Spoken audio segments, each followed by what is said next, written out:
Muito bem, vamos lá.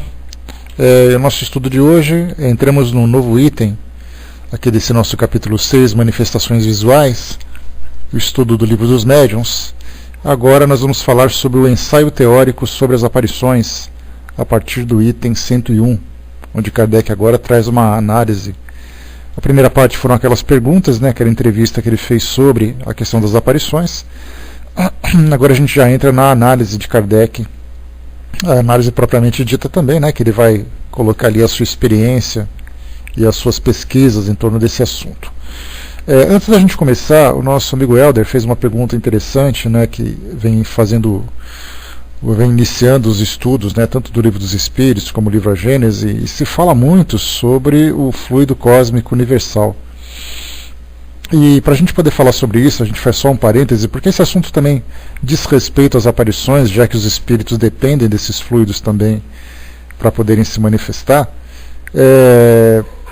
O rótulo que foi dado, fluido cósmico universal, fluido, algum tipo de substância, cósmico, aquilo que existe no espaço, universal, que está em toda parte. Foi o termo que ele utilizou, que os espíritos utilizaram, na verdade, para designar essa substância, que a gente pode dizer assim que a partícula é a menor partícula existente no universo. E a partir dessa partícula, das suas composições, das suas misturas, das suas combinações, todos os outros elementos surgiram. Desde aquele elemento mais sutil, como por exemplo uma matéria escura, que agora vem sendo estudada pela nossa ciência, pela física, como também para uma matéria bruta, um pedaço de tijolo, um pedaço de madeira, o nosso corpo físico. Então tudo é constituído a partir desse elemento. O interessante é que cada escola filosófica ou cada escola religiosa procura trazer um nome para esse elemento que, a princípio, para nós, ele fica dentro da teoria. Assim como nós temos a física prática e a física teórica, Einstein, por exemplo, quando falava sobre a teoria da relatividade, falando que um corpo viajando mais rápido que a velocidade da luz, ele consegue fazer com que o tempo diminua. A gente não conseguiu ainda fazer com que nenhum corpo viajasse acima da velocidade da luz, a não ser a própria luz, dentro da sua característica, e também agora um elemento novo que conseguiu um pouquinho mais rápido que a luz. Mas a gente não conseguiu provar isso, mas dentro das teorias matemáticas e físicas que Einstein trouxe para nós, essa teoria ela é válida e não foi contestada até agora. Então a gente tem a física teórica. A mesma coisa acontece dentro dos nossos estudos, relacionados também com a doutrina espírita, quando se fala sobre alguns elementos. Eles continuam ainda para nós apenas dentro do campo da teoria, mas nós não temos como provar. A nossa ciência materialista hoje, a ciência terrena, para não entrar numa ideia pejorativa, a nossa ciência terrena hoje procura desenvolver técnicas e instrumentos para tentar entender qual é a menor partícula existente no universo. Então fizeram aquele acelerador de partículas, onde nós temos ali na Europa e também nos Estados Unidos em proporção menor, mas 2 grandes aceleradores aqui no nosso planeta, fazendo com que átomos circulem em grande velocidade para que essas partículas se choquem e se quebrem em pedaços cada vez menores para poder encontrar aquilo que eles chamam de bóson de Higgs, ou dentro de uma visão mais religiosa, chamada partícula de Deus. Então hoje é um objetivo, tanto da ciência como nós, entendermos qual é a menor partícula existente do universo, qual é exatamente a matéria-prima de tudo aquilo que existe à nossa volta. Então, os espíritos chamaram de fluido cósmico universal. Os espíritas ficaram todos oriçados quando se falava sobre essa descoberta do bóson de Higgs, acreditando que a ciência estava descobrindo qual era exatamente o bóson de Higgs. Só que, infelizmente, a gente lembra que essas variações ou essas dimensões desse elemento, desse fluido, ele vai se tornando cada vez mais sutil, a ponto de nós não mais percebermos a existência dele dentro da visão científica, dentro da nossa visão materialista. Se nós pegarmos, por exemplo, o perispírito, ele é constituído do fluido cósmico universal. Aqueles perispíritos mais sutis, como é o que acontece, por exemplo, com os espíritos puros, que praticamente não se consegue detectar o seu corpo perispiritual, também é constituído desse elemento, desse fluido cósmico universal. Então, basicamente, ele é exatamente o elemento base, ele é a matéria-prima existente em todo o universo, onde tudo é constituído desse elemento, apesar das suas modificações. Então, o Big Bang, por exemplo, naquela teoria da criação do universo, ele lançou aquelas partículas mais elementares, como o hidrogênio, que foi o primeiro. A partir do hidrogênio, da aglomeração, do aquecimento e coisa e tal, ele foi constituindo novos e novos elementos cada vez mais pesados. E essas combinações, então, acabaram formando as estrelas, os planetas, as nebulosas, os organismos vivos, os corpos inorgânicos. Então, tudo aquilo parte desse elemento base, que é o fluido cósmico universal. Então, para nós ainda, como eu disse para vocês, ficamos apenas ainda no campo da teoria, já que nós não somos capazes ainda de detectar esse elemento no universo, tampouco conseguimos entender de que forma que ele se combina e ele forma tudo aquilo que existe à nossa volta. Tá tudo certo, Helder? Não sei se compliquei ou se consegui ajudar um pouco mais, beleza? Então é isso aí, quando você ouvir falar de fluido cósmico universal, é aquilo tudo que está à nossa volta.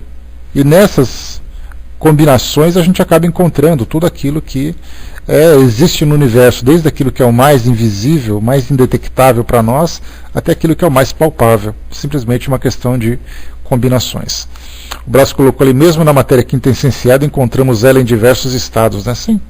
Né? Para a gente poder entender, Kardec até fala um pouco sobre isso também, já que ele fala sobre o perispírito, né? E foi até interessante a gente fazer essa recapitulação do que é esse fluido cósmico universal, para a gente poder entender o que é exatamente o perispírito e como acontecem as aparições, já que nós temos ali o perispírito constituído de uma determinada composição, e aí o espírito, então, numa espécie de transformação, se torna visível. Então, na verdade, ele manipula esse fluido que foi atraído para ele. A gente não sabe, não se tem informação como os perispíritos foram constituídos, né, já que o espírito não é necessariamente matéria, né, ele é constituído de um outro elemento que nós ainda desconhecemos. Mas esse fluido cósmico universal, por uma combinação, segundo alguns estudos, também dizem que o espírito, independente do perispírito, também é constituído desse fluido cósmico, numa combinação diferente. Então, para nós ainda, esse assunto faz parte de uma categoria de temas que nós ainda não conseguimos compreender, exatamente por estar completamente fora da nossa realidade. Então nós temos ali, né, os sábios, ou os pseudo-sábios, que falam com tanta propriedade do fluido cósmico universal, sem sequer terem tido contato com ele no seu estado mais puro. Então, na verdade, a gente fala de teoria, dá opinião, traz raciocínios, mas na verdade a gente não entende absolutamente nada sobre esse assunto ainda. Talvez entendamos no mundo espiritual, quando a gente vai ter contato com matérias em estados muito mais sutis. Quando nós conseguimos alcançar um estado de maior pureza, de maior elevação, também conseguiremos ter contato com novos tipos de fluidos, porque o fato de estar desencarnado não significa que a gente tenha contato com esses fluidos. Tanto a gente lembra que tem espírito que está desencarnado que sequer tem consciência que desencarnou, né?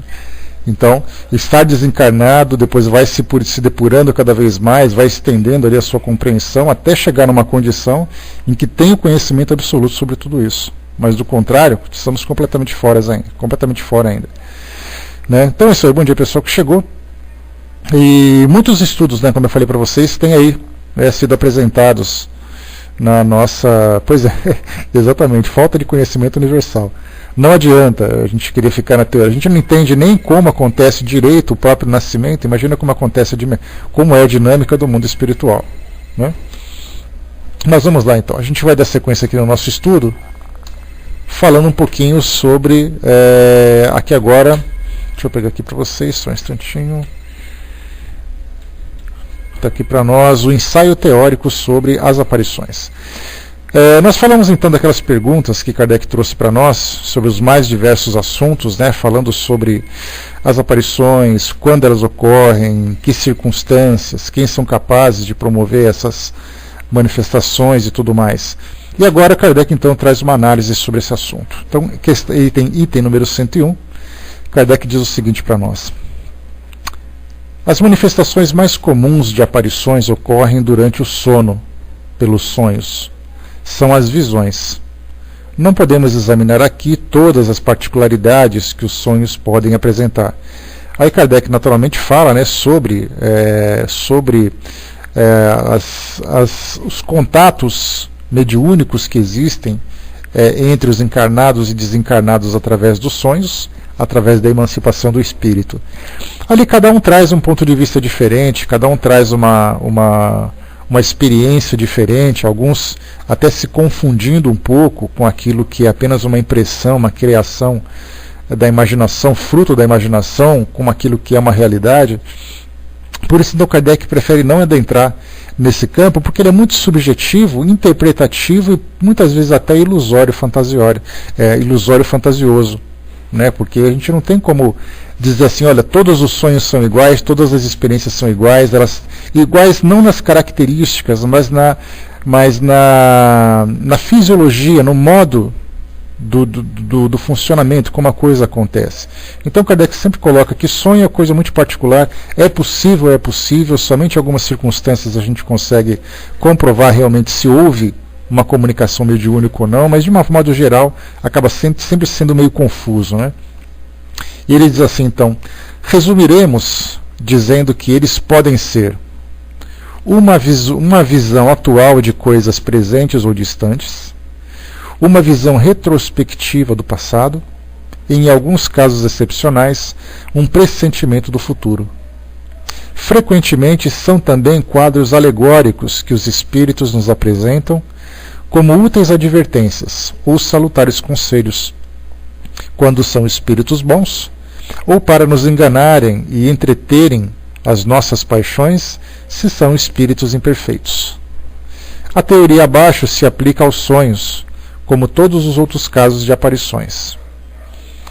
Não ofenderemos o bom senso dos leitores, refutando o que há de absurdo e ridículo no que vulgarmente se chama de interpretação de sonhos. Então aqui ele resumiu aquilo que ele falava, porque na verdade, né, a teoria abaixo, no caso que Kardec colocava, ela não se aplica aos sonhos, né, porque ela fala realmente sobre a vidência, né, uma faculdade mediúnica em que o encarnado, no seu estado de lucidez, no seu estado desperto de vigília, é capaz de visualizar uma manifestação espiritual.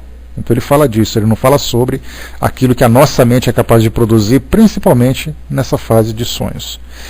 Um detalhe interessante que Kardec coloca também aqui, quando ele fala sobre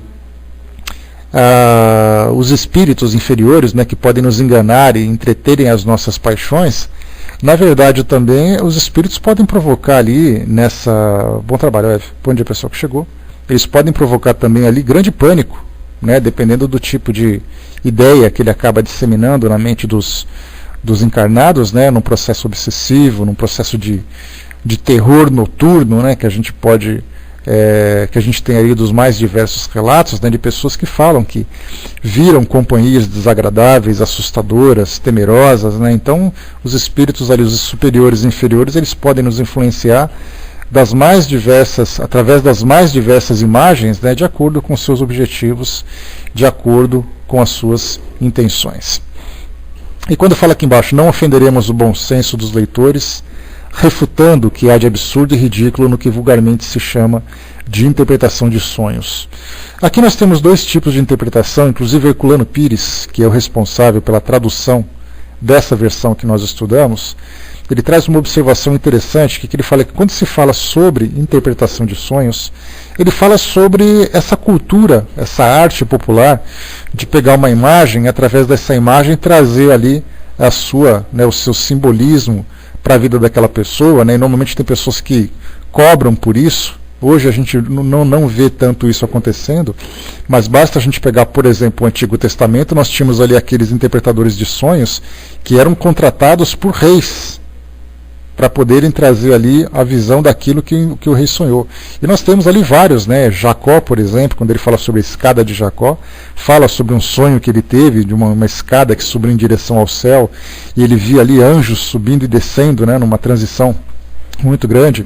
E tem outras personagens também do Antigo Testamento que falam, né, sobre desgraças, sobre conquistas, sobre batalhas, tudo aquilo interpretado através dos sonhos.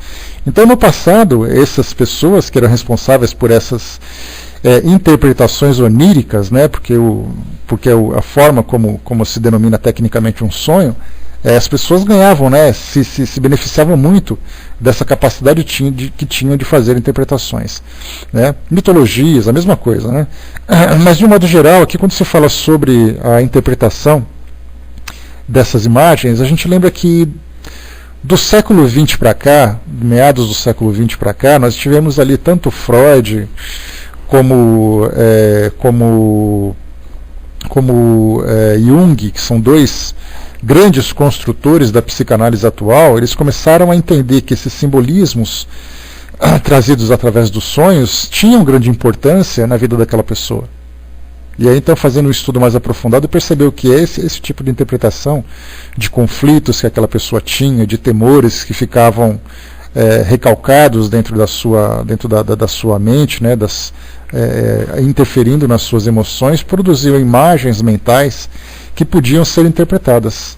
Né? Então nós tivemos ali técnicas, hoje, que também são utilizadas, né, para aqueles psicólogos, psicoterapeutas que trabalham nessas duas linhas de pensamento, fazem essas interpretações para poder ajudar aquele paciente, né, a encontrar, né, a se libertar desses conflitos. Então isso diferencia bastante dessas interpretações técnicas daquilo que se faz popularmente através dos sonhos. Então é importante diferenciar uma coisa da outra, principalmente porque Kardec, quando trouxe para nós essa colocação, naquela época não se estudava a psicanálise, né, nem existia ainda a psicologia. Então, de lá para cá, estudando com mais cuidado a mente humana, percebeu que os sonhos eram sim frutos, podiam ser sim frutos de conflitos internos que podiam ser trabalhados, sinais que poderiam ser analisados por esses terapeutas.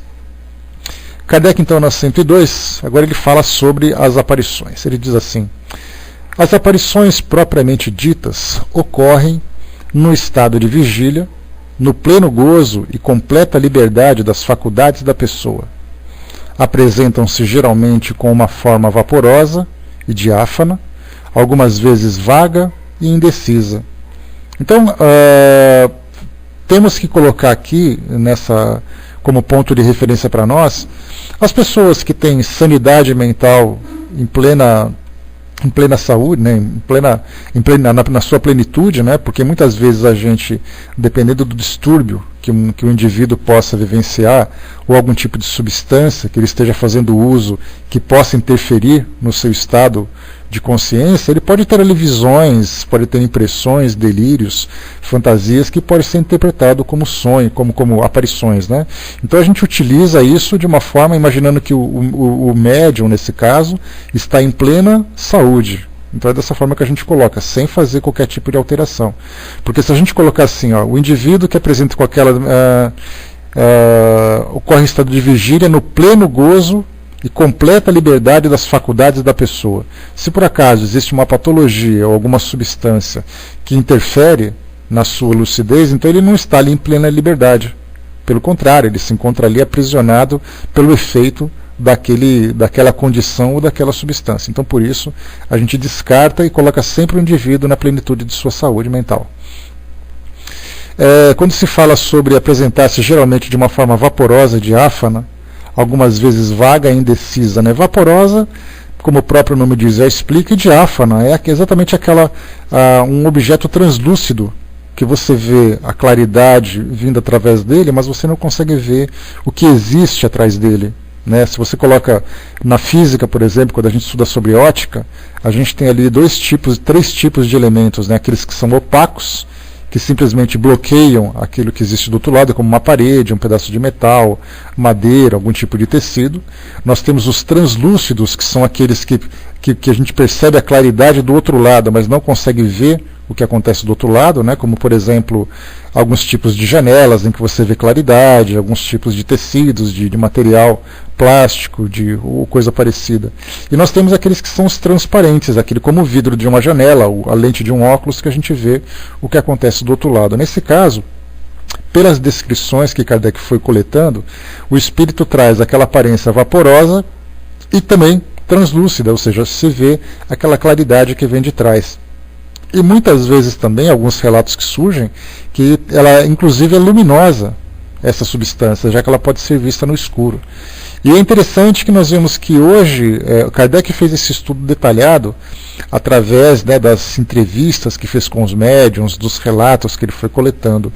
Mas a gente vê que vários outros depoimentos fora do meio espírita constituíram também essa mesma imagem. Tanto é assim que nós observamos que nos filmes de terror que mostram fantasmas, eles se caracterizam exatamente dessa forma. De uma forma vaporosa, de uma forma translúcida, algumas vezes vaga e indecisa. Né? Bem-vinda, Sandra Sumida. Bom dia, pessoal que chegou. Então vemos assim que é uma descrição coletiva, não é individual.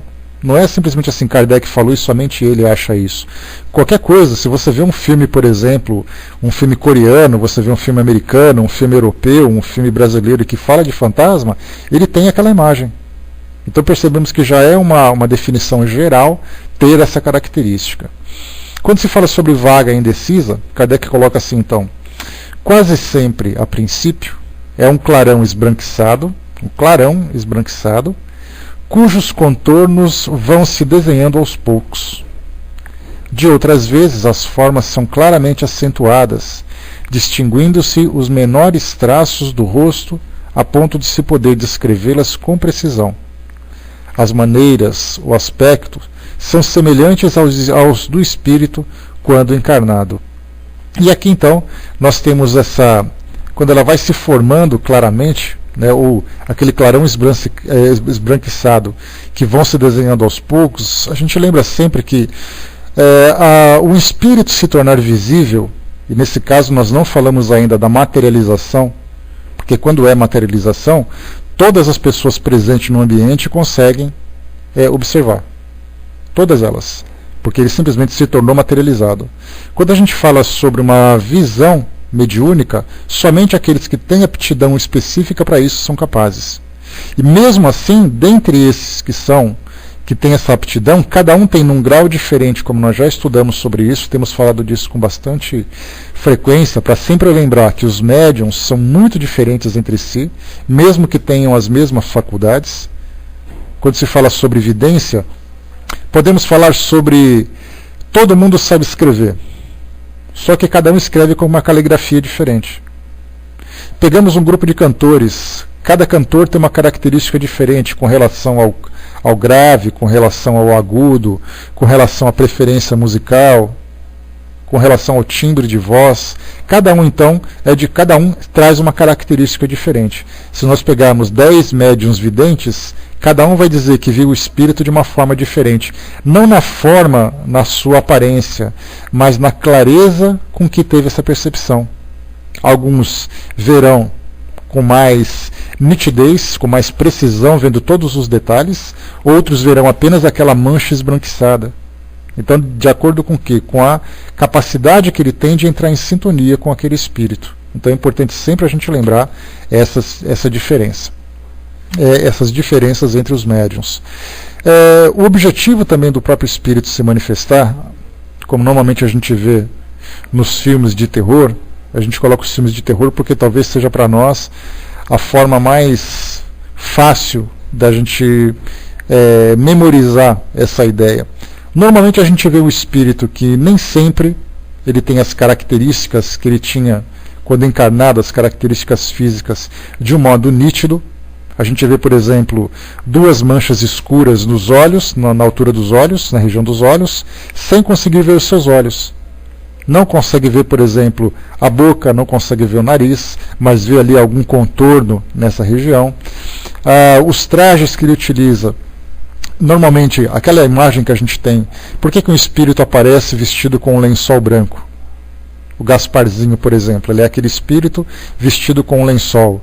As brincadeiras que todo mundo faz é vestido com um lençol. É exatamente pela forma como o espírito se mostra, ou ele é percebido, dessa forma vaporosa. Por ser vaporoso, ele não consegue muitas vezes definir aquela imagem. Então vê apenas o contorno de uma pessoa como se ele estivesse coberto com um lençol. E normalmente os espíritos eles se preocupam principalmente em demonstrar o seu rosto para que possam ser identificados, e mostrando os seus rostos eles já passaram a mensagem que eles queriam. Então, para aqueles médiums que não têm aquela facilidade de perceber um espírito, só de ver o rosto eu falo assim, eu vi a minha avó, vi o meu pai, vi o meu irmão, vi um vizinho que desencarnou, porque eu consegui identificá-lo porque eu vi o seu rosto. Mas se observar as características do seu corpo físico, vai perceber que não tem nada de nítido. Não consegue ver, por exemplo, a roupa que ele está usando, as costuras, os botões, os detalhes de um vestido. Não se consegue, por exemplo, observar os pés. Kardec fala sobre isso um pouco mais à frente, que a gente vai observar. Por que isso tudo? Porque a materialização ou a aparição de um espírito é trabalhosa, porque depende da vontade dele, depende de combinação de fluidos e depende da capacidade que o médium tem. Então, na verdade, tudo fica muito concentrado no seu rosto, do tronco, mas no seu corpo, do tronco para cima, que é onde tem os maiores detalhes.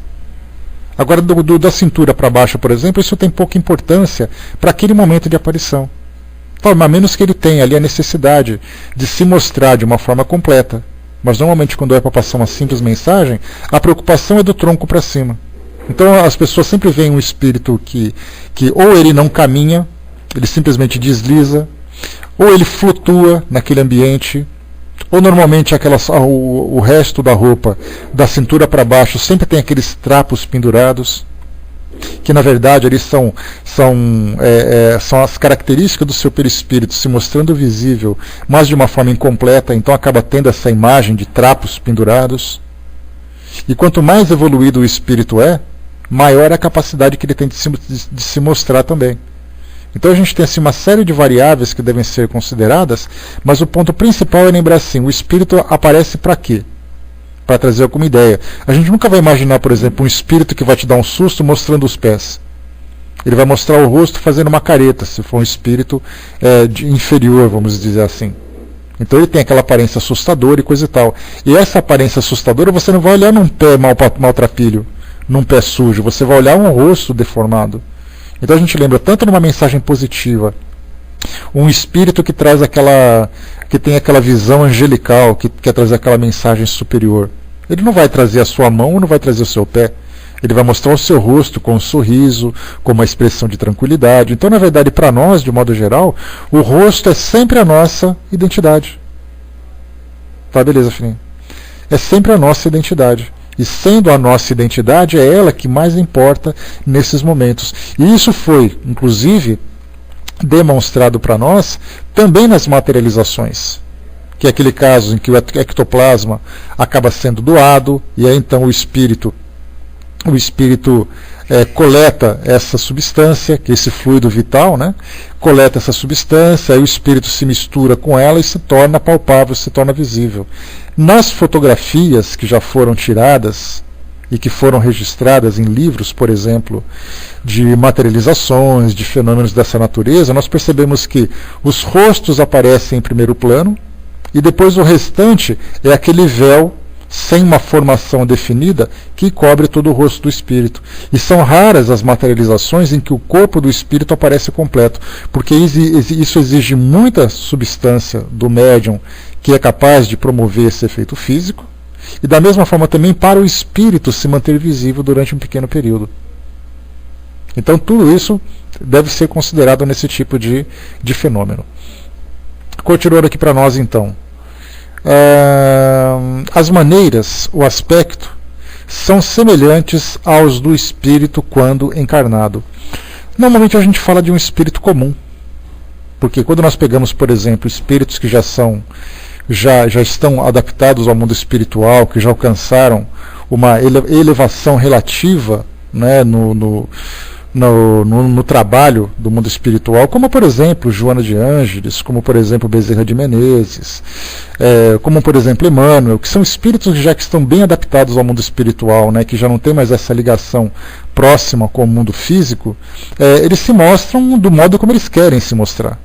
Então, na verdade, eles já moldaram o seu perispírito de acordo com suas conveniências, de acordo com seus interesses. Já um espírito comum, como por exemplo uma pessoa que desencarnou, e aí então ela tem a possibilidade de se fazer visível, ela mantém exatamente as características que ela tinha quando estava encarnada. Um modo claro da gente poder lembrar dessa aparência é exatamente o filme Ghost, em que o personagem estava saindo ali com com a namorada, com a esposa, né? Sei lá qual era a relação, como estava a relação dos dois, e de repente ele estava bem vestido, tinha ido ali ao teatro, coisa e tal, de repente foram assaltados, ele levou um tiro e desencarnou.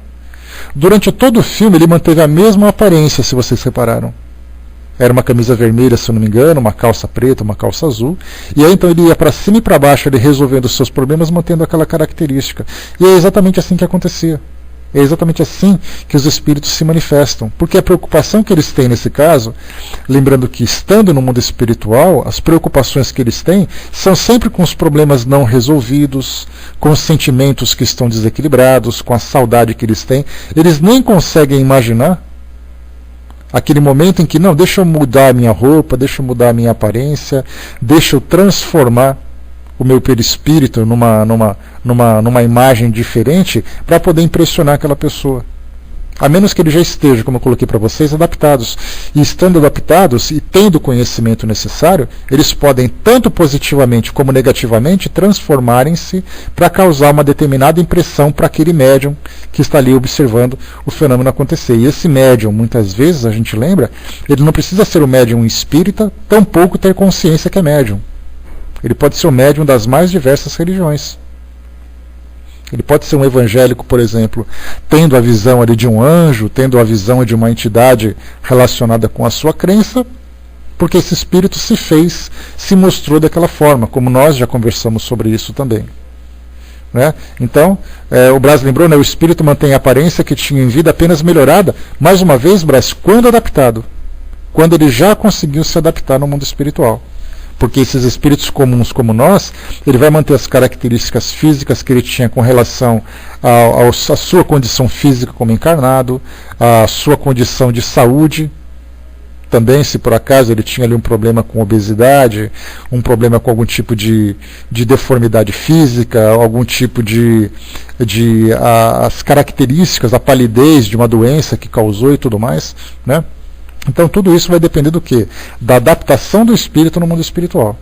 Aí sim ele consegue se transformar e consegue se colocar com aquelas características mais saudáveis, né? Isso é mais importante. Agora um espírito comum, ele vai se mostrar daquilo que ele é.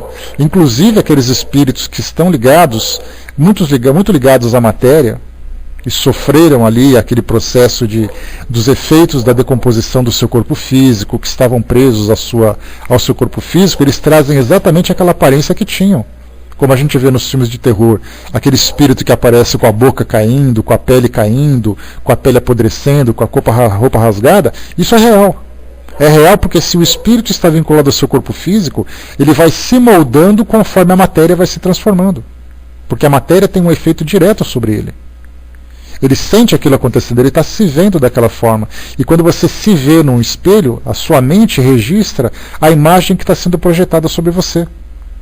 E se por acaso ele está preso ali num cemitério, o que acontece com muita frequência, espíritos materializados, e ele está preso ao seu corpo físico, você fica vendo o processo de decomposição, consequentemente a sua mente vai produzindo no seu corpo perispiritual aquela imagem de decomposição também. Então, e essas imagens são reais. Somente o espírito, quando ele consegue se desprender, daí então a gente pode imaginar o trabalho que os amigos espirituais têm nessas missões de resgate desses espíritos que não conseguem se desprender. É exatamente ali que a gente vê, os espíritos vêm, recolhem esse espírito e fazem o trabalho que tem que fazer para que ele possa se recompor no mundo espiritual, para que possa transmitir para o seu perispírito a saúde mental que ele adquiriu.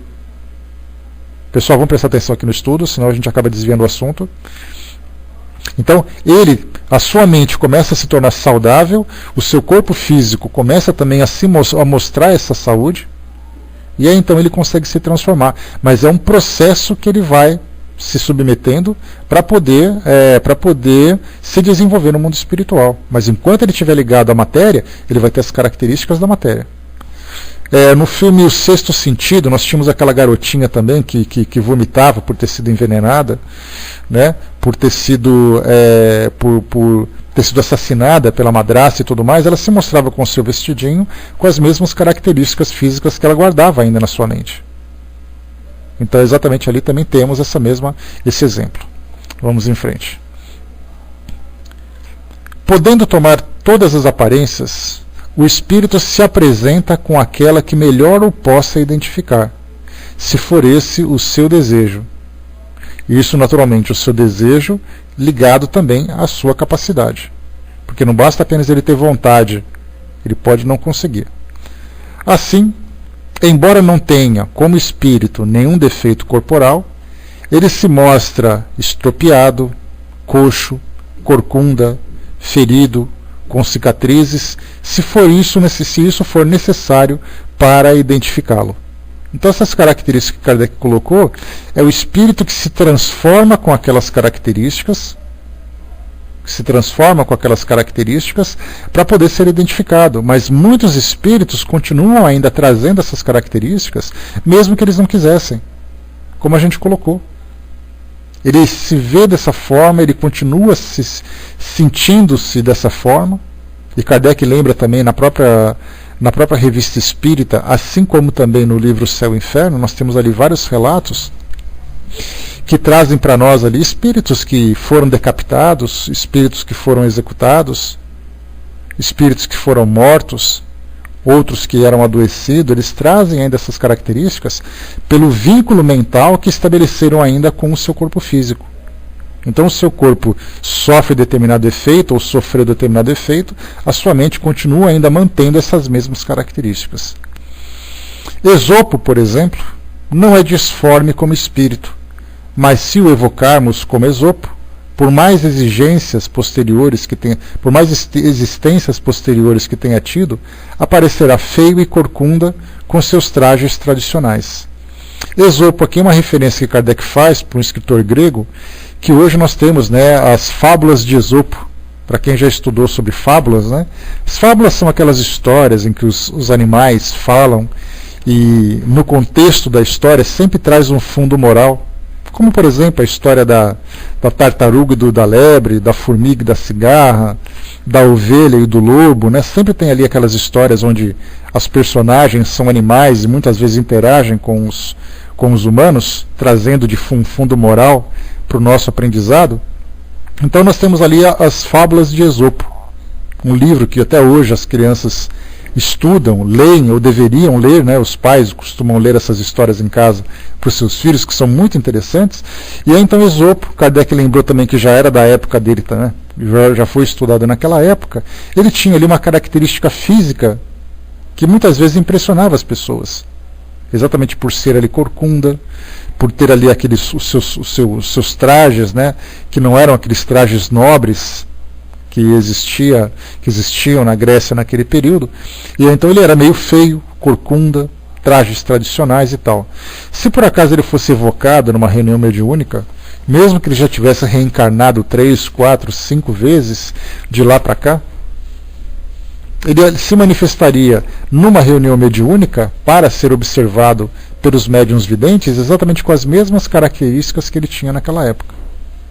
Isso para quê? Para que ele possa ser identificado, mas desde que ele tenha naturalmente condições para que isso possa acontecer. Uma particularidade a notar é que, exceto em circunstâncias especiais, as partes menos precisas da aparição são os membros inferiores, enquanto a cabeça, o tronco, os braços e as mãos aparecem nitidamente. Assim, não os vemos quase nunca andar, mas deslizar como sombras. Quanto às vestes, ordinariamente se constituem de um planejamento que termina com longas pregas flutuantes, aqueles trapos pendurados que a gente falou, aquelas pontas, né? São essas, em resumo, acrescentadas por uma cabeleira ondulante e graciosa, as características da aparência dos espíritos que nada conservam da vida terrena. Mas os espíritos comuns, das pessoas que conhecemos, vestem-se geralmente como o faziam nos últimos dias de sua existência. Então aqui foi que a gente comentou há pouco, né? A gente tem aqui a confirmação de Kardec. A gente lembra sempre que quando Kardec fala sobre isso, na verdade ele está contando as experiências que ele vivenciou nos estudos sobre esse assunto. Não é simplesmente dizer assim, não, Kardec disse que é assim. Tá, Kardec disse que é assim. Ele entrevistou alguns médiuns que trouxeram para ele essa descrição, e aí então ele foi fazendo ali uma uma catalogação daquilo que chegava até ele, como eu posso fazer, por exemplo, entrevistas com outros 50 médiums e trazer as minhas mesmas impressões. Né? Na verdade, o que a gente lembra é que Kardec não tinha mediunidade, ele não tinha mediunidade ostensiva. Por isso, então, ele dependia dos relatos daquilo que se trazia para ele. Então, hoje eu posso fazer a mesma coisa, também não sou médium vidente, faço uma entrevista com outros médiums, trago aqui um relato, começo a fazer um monte de observações a respeito disso tudo e faço uma comparação. Como eu já trouxe para vocês aqui várias vezes. A gente já falou. Não, Kardec não psicografava, Marcelo, ele não era médium ostensivo e não tinha ali nenhuma sensibilidade, tá? A não ser a intuição naturalmente que algumas vezes ele relatava, tá? Mas ele não era médium. E esse era um propósito do seu trabalho, né? A gente lembra que a gente faz aqui uma avaliação, uma análise, que naturalmente não é uma determinação, mas a gente fica imaginando, né, que o objetivo de Kardec era exatamente usar a sua razão, usar o seu bom senso para analisar todos os fenômenos mediúnicos. Se por acaso ele tivesse mediunidade ostensiva, ele poderia, de alguma forma, ser influenciado e trazer ali uma impressão pessoal de alguma coisa que chegou do mundo espiritual e poderia distorcer o seu trabalho. Se ele fosse médium, por exemplo, um dos argumentos que poderiam se utilizar contra ele, dizia assim, mas ele é louco. Ele disse aquilo que ele viu e só uma pessoa louca vê aquilo. Exatamente, Kardec não tinha essa mediunidade para fazer. Ele não via nada, Marcelo, a não ser que fosse materializações, como qualquer pessoa via. Tá? É importante a gente colocar isso. Tá? Ele não sentia, ele não via, não ouvia, não tinha nada. Mesas girantes, qualquer pessoa fazia, que desde que fosse médium de efeito físico, mas era um efeito físico, né? É como se eu olhasse para fora e a janela da minha casa batesse e todo mundo visse isso. Agora, ver um espírito se manifestando, ver uma manifestação mediúnica, que não fosse um efeito físico, isso ele não poderia ver. Tá? Exatamente, se fosse efeitos físicos, qualquer pessoa viria. Pegar um prato aqui, sair voando e quebrar na parede, e tiver aqui uma reunião de 20 pessoas na sala, as 20 pessoas vão sair correndo daqui. Agora, se aparecer um espírito e começar a dançar aqui no meio, e somente os médiuns puderem ver, somente aquele vai ver. Então, Kardec não tinha mediunidade ostensiva. Tá? A Miriam colocou, né, pode o espírito já liberto das marcas de uma doença ou avanço da idade aparecer para um familiar ainda com essas marcas apenas para ser reconhecido? Foi o que colocou Kardec aqui agora, Miriam. Tá? Se ele quiser causar aquela impressão. Agora, normalmente, a gente lembra, antes de continuar lendo ali, deixa eu ver o que você colocou. Nesse caso, quem vê pode pensar que o espírito ainda carrega essas marcas, mas não é sua realidade. É uma vontade totalmente livre do espírito. Exatamente aquilo, né? Que se por acaso eu quero, vamos supor que eu seja um espírito que desencarnou com uma doença grave. Aí eu vou pegar, deixa eu pegar um médium para mim aqui. Deixa eu pegar aqui a Suzana que está quietinha ali. Aí a Suzana, de repente, foi a responsável por eu ficar com aquela doença. E aí então eu quero, embora já tenha me livrado dessas marcas, eu quero que ela me veja daquela forma para ela sentir culpa. Aí eu faço isso mais com uma intenção negativa do que positiva. Agora, vamos supor que eu queira aparecer para ela depois de um tempo, que eu já consegui me elevar espiritualmente, já consegui me libertar de todas as culpas e tudo mais, aí eu volto e me manifesto para ela com uma aparência saudável, exatamente para poder tranquilizá-la. Então, se o espírito se manifesta por intenção, com essas características, para provocar algum tipo de receio, algum tipo de medo, algum tipo de má impressão, precisa entender qual é o objetivo dele se manifestar dessa forma. Então tudo depende do quê? Da intenção do espírito e do efeito que ele vai provocar com aquilo. Eu posso, por exemplo, me manifestar com uma característica toda machucada, toda apavorante, para poder assustar alguém. Aí você já sabe exatamente qual é a minha natureza. Eu já trouxe para vocês aqui uma experiência, um relato interessante, que durante, volto a comentar, pelo fato de muitos de vocês não estarem aqui quando eu fiz esse comentário, uma amiga presenciava em casa uma discussão muito grande entre seus pais. E era uma discussão que poderia chegar na agressão física, porque a discussão estava muito ali perigosa. O pai ele não se encontrava no seu estado de lucidez por estar ali alcoolizado e coisa e tal. E de repente, quando ele partiu para cima da esposa para poder agredi-la, ele deu um salto apavorante para trás, pavoroso para trás, dizendo que tinha acabado de ver um monstro aparecendo na frente dele. E aí, então, naquele momento, ele já não mais tinha intenção de agredi-la. Depois de um tempo, essa amiga que tem ali embora seja evangélica, ela tinha ali uma mediunidade que era não educada ainda, digamos assim, foi conversar com uma pessoa mais experiente e foi trazido para ela exatamente isso, que os espíritos algumas vezes podem se caracterizar dessa forma apavorante para um efeito positivo.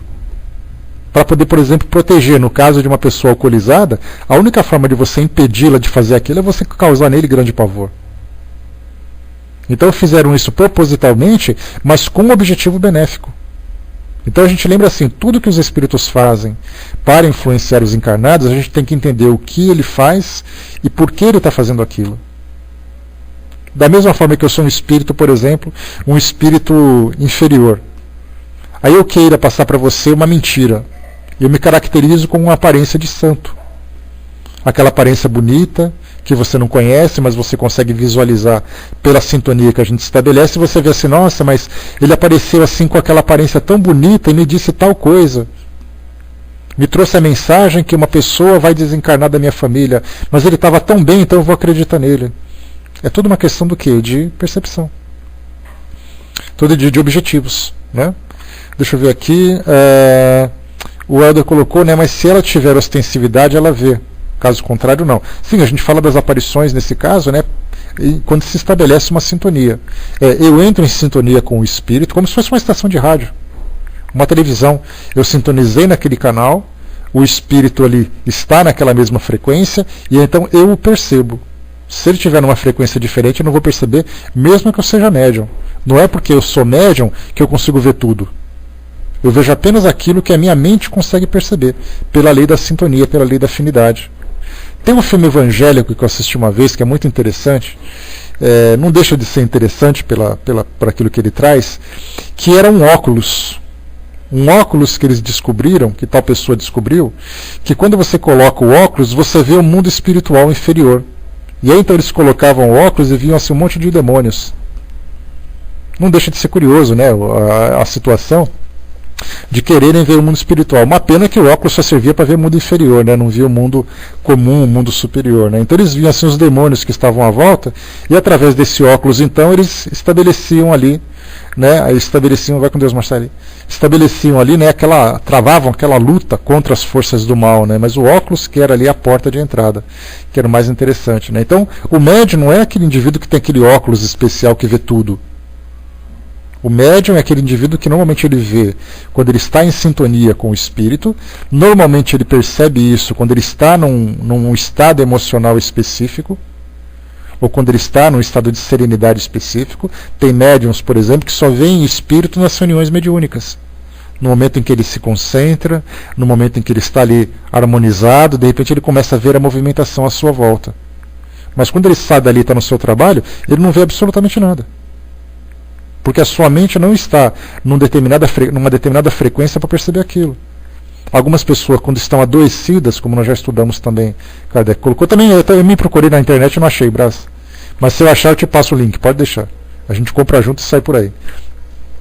Então, no caso de pessoas, por exemplo, que estão doentes, a sua mente mais entorpecida pelo efeito das medicações, pelo efeito da doença, e aí, então ele tem uma sensibilidade mais aumentada, tem uma percepção maior. As pessoas quando estão assustadas, quando estão aborrecidas, quando tem efeitos de substâncias, pode acontecer. Pessoas que estão, por exemplo, drogadas, fazem uso de drogas como maconha, como cocaína, como o próprio álcool, de repente ele começa a ter visões que ele acha que são alucinações, mas que na verdade são reais. Ele fala assim, nossa, naquele dia à noite eu não estava legal, usei tal coisa, vi monstros à minha volta, foi uma coisa assim pavorosa. E na verdade foi. Exatamente porque provoca nele um estado alterado de consciência. Ele é médium, não sabe, encontra-se sob efeito de determinada substância ou sob efeito de determinado estado emocional, muita raiva, muita tristeza, uma euforia qualquer que seja. Então tudo isso pode interferir na mente do indivíduo, que faz com que ele entre em sintonia com determinada faixa vibratória. Normalmente as pessoas, quando estão em igrejas, que ela está ali fazendo a prece dela, tal, participando do culto, da missa, de repente ela entra num estado de transe mediúnico, que ela começa a ver então luzes, começa a ver ali anjos, começa a ver santos, de acordo com a crença dela. Mas quando ela sai dali, quando ela está em casa cozinhando, quando ela está em casa ali trabalhando, no trânsito, ela não tem absolutamente nada. Então, na verdade, é um efeito emocional que provoca nela essa sensibilidade. Então nós temos ali vários meios de isso acontecer. Cada indivíduo reage de uma forma diferente. Tem médiums que sob efeito de substâncias não veem absolutamente nada. Tem médiums que somente sob efeito de substâncias veem alguma coisa. Tudo isso então depende do quê? Do tipo, das características fisiológicas do próprio médium. Né? Deixa eu ver aqui. É o caso do Santo Daime, Suzana. Né? O Santo Daime tem pessoas que fazem uso dele, como eu relatei para vocês semana passada, pessoas que começam a ter assim um certo torpor e começam a ver as cores mais vivas, começam a ver assim ouvir a música de um jeito diferente, né? Contei para vocês que eu tenho ele não é padre, me fugiu o nome dele, mas ele é um sacerdote de uma igreja anglicana na Inglaterra, que ele faz reportagens para o National Geographic, se eu não me engano, ou para o Discovery, não me lembro qual dos dois que é. Eu acho que é Discovery. Não, é National Geographic? Bom, não lembro. Um dos dois. Então, qual é o trabalho dele como missionário dessa igreja, mas qual é o trabalho dele junto a essa instituição?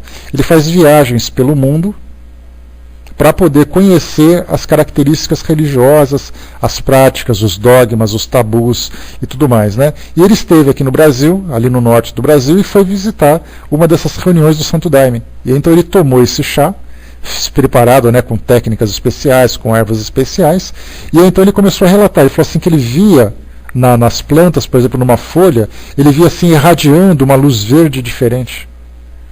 Ele ouvia assim o som com mais clareza, com mais acústica, né? Aí normalmente uma pessoa que dá uma opinião sem muito estudo, sem muito conhecimento, vai dizer assim, mas ele estava doidão. De fato ele estava doidão. Só que essa doideira provocou nele uma sensibilidade diferente. Alterou a sua percepção com relação às coisas que estavam à volta dele. E para alguns estimula inclusive essa visão mediúnica.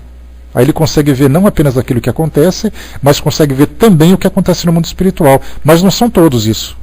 Como eu coloquei para vocês assim, a maconha, a cocaína, a heroína, o álcool, esse Santo Daime, são substâncias, cada um utilizado de uma forma diferente. Os índios, por exemplo, utilizam ervas específicas nos seus rituais religiosos. Um pajé, por exemplo, ele começa a ver então ali os deuses, né, os seus deuses da mata, fazendo um tratamento espiritual. Eles veem isso porque aquela erva provocou nele um efeito. Então, independente do uso moral da substância, se ele é viciado, se usa religioso, se por acaso ele usa só para fazer uma brincadeira ou coisa parecida, independente do efeito moral daquela substância, o efeito psicológico de alterar sua consciência, se ele tem algumas percepções, elas se tornam mais aguçadas. Né? No caso do afrouxamento da matéria, no caso mesmo de expansão, a expansão da visão mediúnica do indivíduo e tudo mais.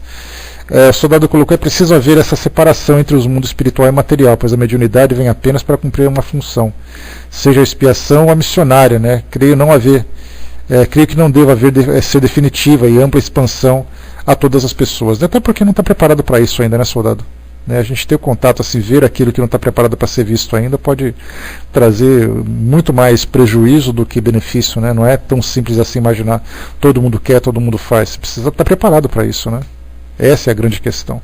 Se você não tem condições, né, você, dependendo das suas crenças, dependendo do seu estado psicológico, isso pode fazer da sua vida um inferno. Então o mundo espiritual se revela apenas em situações específicas, seja para expiação, provação, missão, né, ou simplesmente por um mérito ou por um demérito que o indivíduo tem, sei lá. De repente eu não tenho missão nenhuma, mas de repente eu vejo alguém que vem me trazer um aviso de alguma coisa ruim que vai me acontecer. Mas aquilo aconteceu somente naquele momento. Né? Então, quer dizer, existem situações das mais variadas a serem consideradas. Vamos em frente aqui, então. Tá. Há os que muitas vezes se apresentam com símbolos da sua elevação. Olha que interessante. Como uma auréola ou asas, pelo que são considerados anjos. Outros carregam instrumentos que lembram suas atividades terrenas. Assim, um guerreiro poderá aparecer com sua armadura, um sábio com seus livros, um assassino com seu punhal e assim por diante. Os espíritos superiores apresentam uma bela figura, nobre e serena. Os mais inferiores têm algo de feroz e bestial, e algumas vezes ainda trazem os vestígios dos crimes que cometeram ou dos suplícios que sofreram. O problema das vestes e dos objetos acessórios é talvez o mais intrigante. Voltaremos a tratar disso num capítulo especial, porque ele se liga a outras situações muito importantes. Aí Kardec faz uma referência aqui especial sobre esses objetos, e nós vamos estudar sobre isso depois no Laboratório do Mundo Invisível, que fala sobre os fluidos, para perguntar, por exemplo, se aquele punhal, aquela faca que o indivíduo que segura, esse punhal, ele pode ser utilizado para ferir, por exemplo, o encarnado? Aquilo é matéria? Aquilo é real? Ou aquilo é apenas uma impressão que foi provocada, uma ilusão, uma fantasia? Né? Então, por esse tipo de observação que já foi vista, já foi observada em vários tipos, né, esse tipo de aparição que foi observada em várias situações, mereceu uma atenção especial, porque a gente nunca sabe. Imagina um espírito, vai com Deus, Sandra, bom dia. Imagina um espírito que aparece carregando um livro. Será que eu sou capaz de ler esse livro que ele está carregando? Será que as roupas que ele está vestindo são roupas reais? Então tudo isso mereceu uma atenção especial que a gente vai estudar futuramente. Deixa eu ver aqui mais aqui, 103. A gente nem entra naturalmente nessa parte, mas como eu coloquei para vocês, a aparência do espírito e as características que ele tinha quando estava encarnado são importantes para a sua identificação. Daí então isso já traz para nós uma explicação que a gente vai estudar futuramente, traz para nós ali explicações para uma série de situações que a gente vai entender se existem estruturas no mundo espiritual, se essas estruturas são ilusórias, se elas são reais, se no mundo espiritual existem colônias, existem cidades, ou isso é apenas uma produção mental, o que são isso exatamente? De que forma que esses fluidos interagem com a mente dos encarnados, né, dos desencarnados. Então isso é importantíssimo para a gente estudar no futuro. 103. Dissemos que a aparição tem algo de vaporoso. Em alguns casos, poderíamos compará-la à imagem refletida num espelho sem aço, que apesar de nítida, deixa ver através dela os objetos atrás. Aqui fala um espelho sem aço, porque não tinha, né, aquele nitrato de prata que normalmente é pintado atrás dos vidros para fazer os espelhos que a gente usa hoje. Utilizavam-se aços naquela época, né? E aí, então hoje a gente pode imaginar um vidro de uma janela. Imagina, aquela imagem clássica dos filmes de terror, né? Você está assim à noite na sua casa, a luz está acesa, aí você calmamente vai andando para fora para poder olhar para o jardim da sua casa, e de repente você vê alguém em pé atrás de você. Aí você olha para trás e não tem ninguém. Quer dizer, você está olhando para fora e você vê o reflexo de alguém numa janela. Para quem já viu uma situação como essa, imagina como é apavorante. Para quem nunca viu, a gente continua torcendo para não ver, né? Mas então, é exatamente aquilo que você vê. Você vê num vidro de uma janela o reflexo de um indivíduo, que é bem transparente, bem translúcido mesmo. Aquela coisa que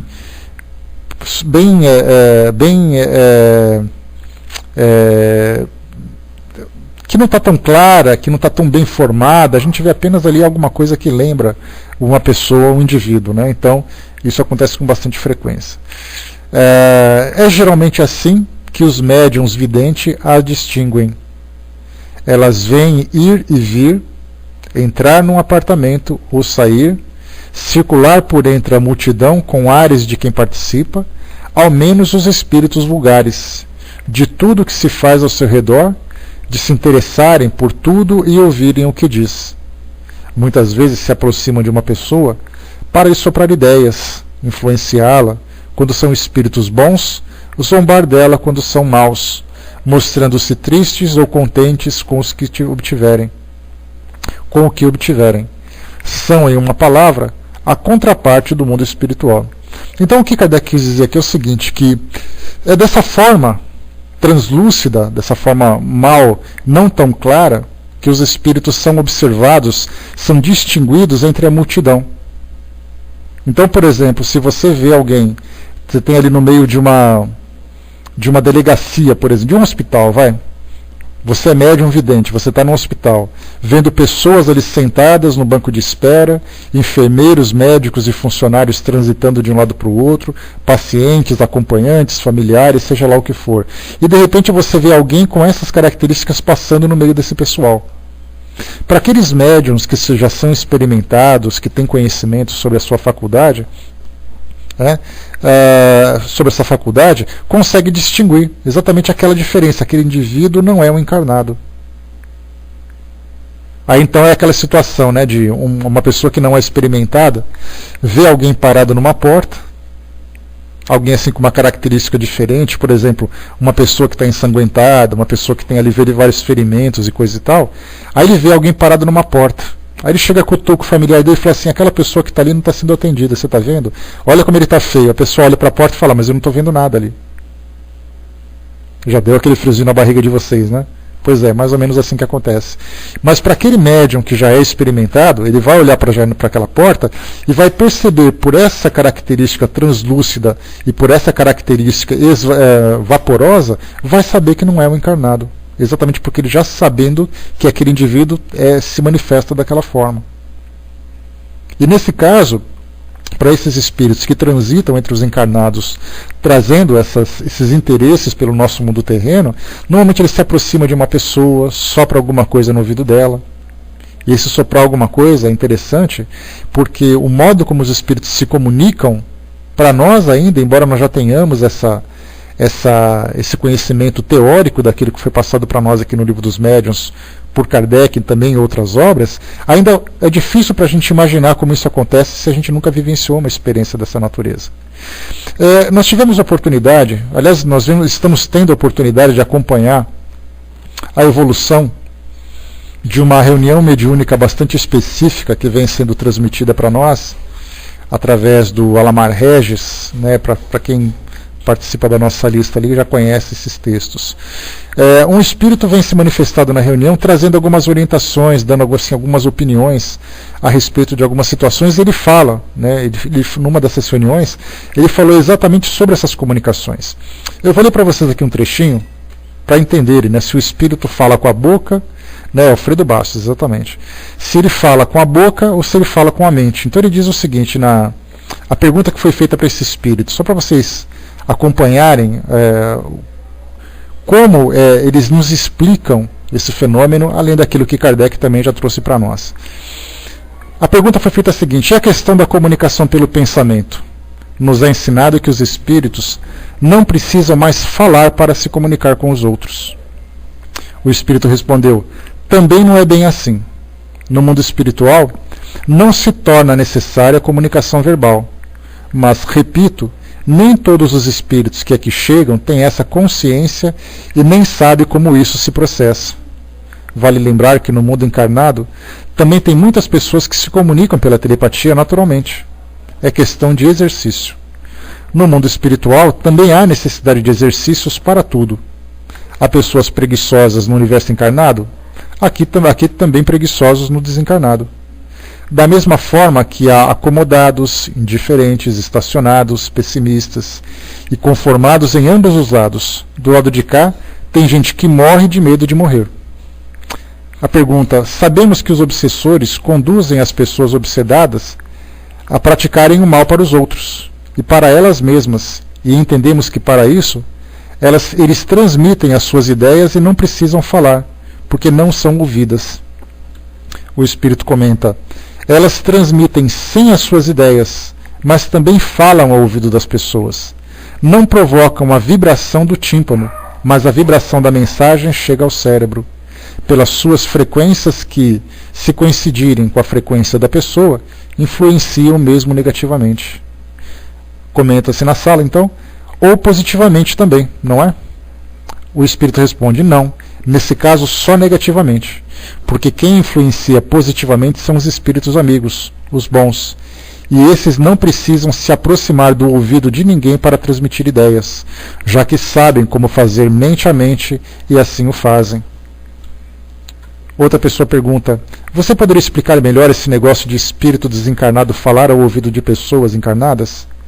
Eu tenho certa dificuldade de entender de entender isso, pois, pelo que sei, todos os espíritos exercem a sua influência mente a mente.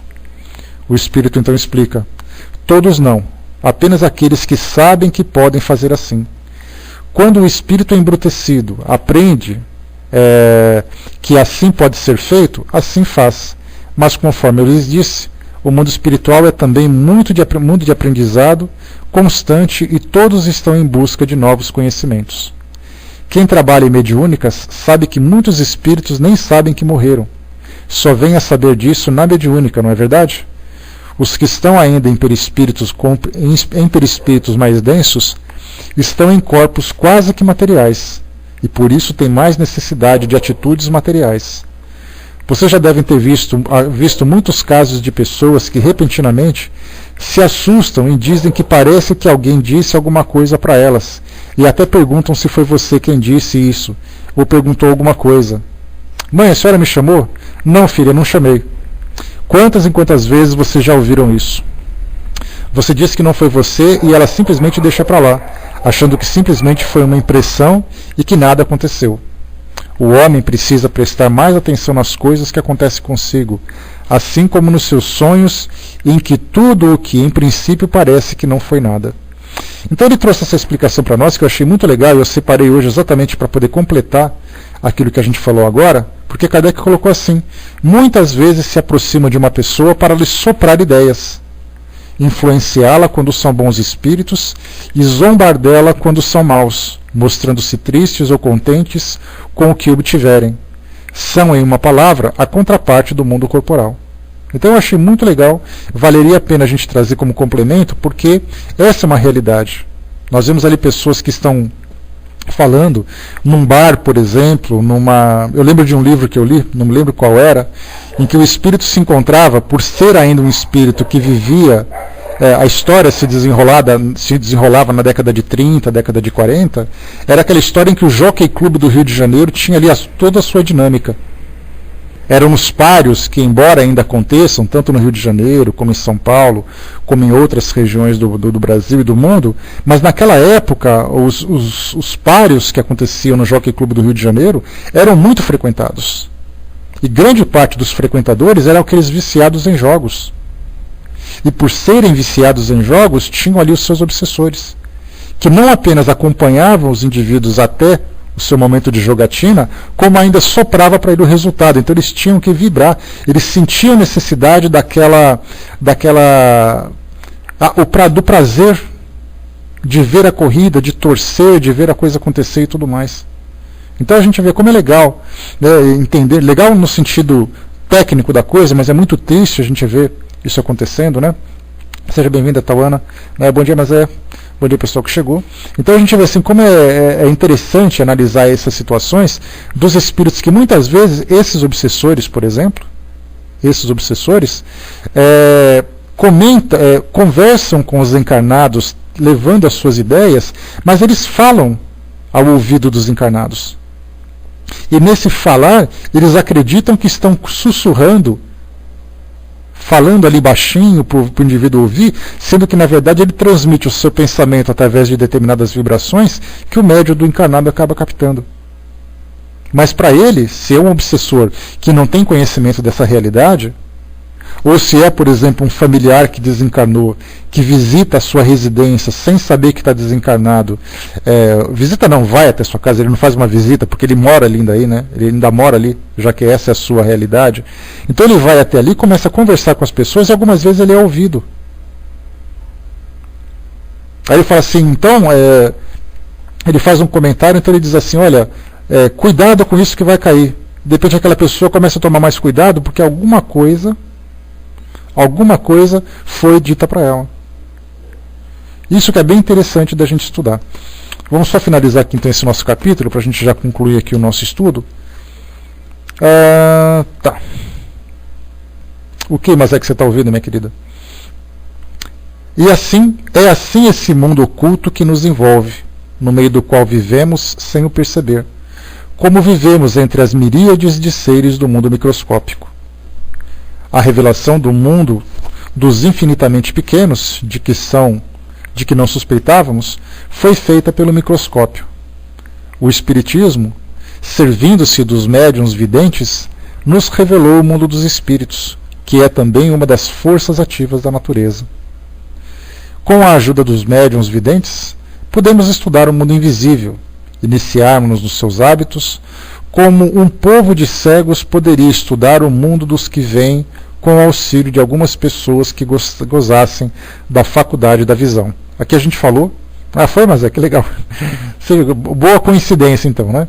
A gente lembra do filme Ensaios sobre a Cegueira, baseado no livro de José Saramago, que mostra exatamente isso, aquele bando de pessoas que ficaram cegas temporariamente por uma epidemia que aconteceu, e algumas poucas pessoas não foram afetadas pela cegueira. E aí, então eram exatamente esses que mantinham a visão, que guiavam aquelas pessoas, falavam sobre aquilo que acontecia e tal. Né? Então, essa é uma comparação bastante interessante da gente ver também. Tá? Então, fechando por aqui o nosso trabalho de hoje, a gente parou na questão 103. O soldado colocou, né, é aí que entra a sintonia do encarnado, né, dentre outras coisas, que poderá ceder ou não à influência do desencarnado. Soldado, a gente quando fala sobre essa questão da sintonia, a gente fala com tanta intimidade, mas na verdade a gente sabe tão pouco sobre isso, como acontece essa sintonia, como se estabelecem essas relações. São temas ainda daqueles grandes mistérios que para nós encarnados ainda não conseguimos entender. Esse assunto só vai se tornar mais claro para nós quando nós realmente estivermos do outro lado e percebemos de que forma que isso acontece. Ainda assim a gente vai entender na prática. Porque ver a coisa acontecendo assim, de você ver as ondas sendo transmitidas de uma mente para outra, né, de que forma que uma mente emite um pensamento e a outra capta um pensamento, é algo que para nós é ainda muito abstrato, está muito distante, não faz parte do nosso mundo ainda. A gente ainda lida com os 5 sentidos básicos, né, a nossa audição, a visão, o olfato, paladar e tato. Quando você fala sobre pensamento, a coisa já entra por um outro caminho. E a gente ainda não está preparado para isso, ainda, infelizmente. Né? E não adianta a gente querer saltar etapas, porque a gente ainda vai continuar ligado a essa questão da teoria. Né? Ligados a essa questão da teoria. Talvez a parapsicologia, né, estudando sobre a telepatia, consiga trazer para nós alguns tipos de respostas, mas são ainda análises muito céticas. Né, muito baseadas naquele conceito materialista, né, estuda a mente dentro de uma visão materialista, sendo que a gente deveria estudar a mente dentro de uma questão mais abstrata, mais espiritual. Né, porque a parapsicologia não acredita necessariamente na existência do espírito. Eu posso ser um parapsicólogo cético, como eu posso ser um parapsicólogo espírita. Tudo depende do que? Do meu interesse em estudar. Porque enquanto que nós temos ali a terminologia parapsicologia, no espiritismo nós temos animismo. Animismo são as potencialidades da alma do indivíduo. A parapsicologia fala sobre a força da mente do indivíduo, que na verdade é a mesma coisa. Só que nós temos muito mais interesses em estudar a mediunidade, a comunicação com o mundo espiritual, do que as faculdades da alma. A gente estuda o animismo muito mais para diferenciar do que a mediunidade, mas a gente não vê um indivíduo, por exemplo, um espírito especializado em parapsicologia. Talvez por falta de interesse e tal, né? O soldado colocou, não há tempo hábil para expor sobre o assunto, na ocasião, quem sabe, né? Eu acho que nem tempo hábil, e talvez nem conhecimento também. Eu não tenho conhecimento para falar sobre essa questão da sintonia. Né? E também nunca ouvi ninguém falar que saiba sobre isso, porque para poder falar ele vai ter que vivenciar isso o tempo todo, né? Então, ele pode dizer assim, não, eu sei, eu ouvi um espírito falando, eu vi um pensamento brotou na minha mente, mas ele explicar como isso acontece na prática, acaba ficando muito difícil ainda. Assim, vamos dizer assim que a gente está estudando agora a cartilha de alfabetização, e eu trago para você aqui um tratado de trigonometria. Você vai olhar assim depois de um tempo, passado ali alguns 5 minutos, você está tremendo e babando, porque o assunto foi muito além da sua capacidade, né? Pois é, muita coisa, não só coisas conhecidas, como coisas desconhecidas ainda. Né? Mas é isso aí, pessoal. Fechando por aqui então o nosso trabalho, concluímos aqui essa primeira parte, né, da teoria, ensaio teórico das aparições. Quando Kardec fala ensaio teórico, esse ensaio teórico significa são exposições, são especulações, são análises, nada conclusivo.